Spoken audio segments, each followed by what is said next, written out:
Hebrews 12. Therefore, since we are surrounded by so great a cloud of witnesses, let us lay aside every weight and the sin which so easily ensnares us, and let us run with endurance the race that is set before us, looking unto Jesus, the author and finisher of our faith, who, for the joy that was set before him, endured the cross, despising the shame, and has sat down at the right hand of the throne of God.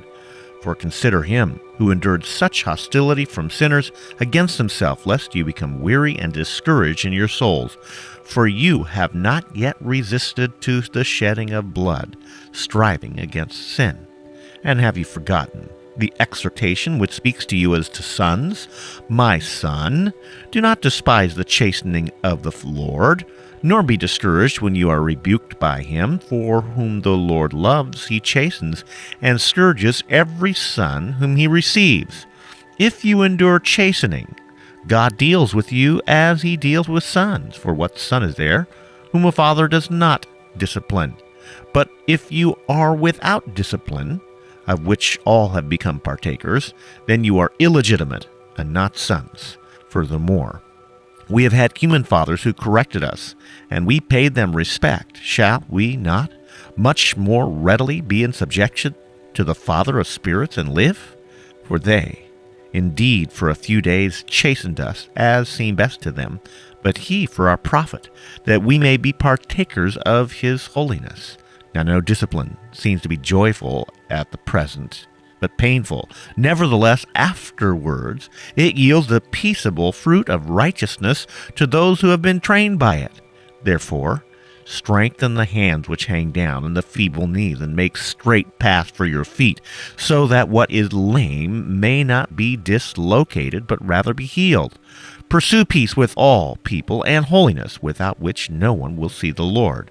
Looking carefully, lest anyone fall short of the grace of God, lest any root of bitterness springing up cause trouble, and by this many become defiled. Lest there be any fornicator or profane person like Esau, who for one morsel of food sold his birthright.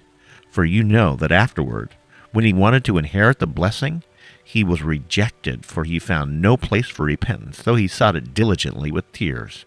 For you have not come to the mountain that may be touched, that is burned with fire, and to blackness and darkness and tempest, and the sound of a trumpet, and the voice of words, so that those who heard it begged that it should not be spoken to them any more, for they could not endure what was commanded.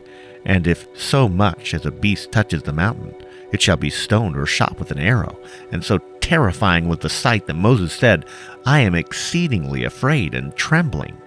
But you have come to Mount Zion, and to the city of the living God, the heavenly Jerusalem, to an innumerable company of angels, to the general assembly and church of the firstborn, who are registered in heaven, to God the judge of all, to the spirits of just men made perfect, to Jesus, the mediator of the new covenant, and to the blood of sprinkling that speaks better things than that of Abel. See that you do not refuse him who speaks.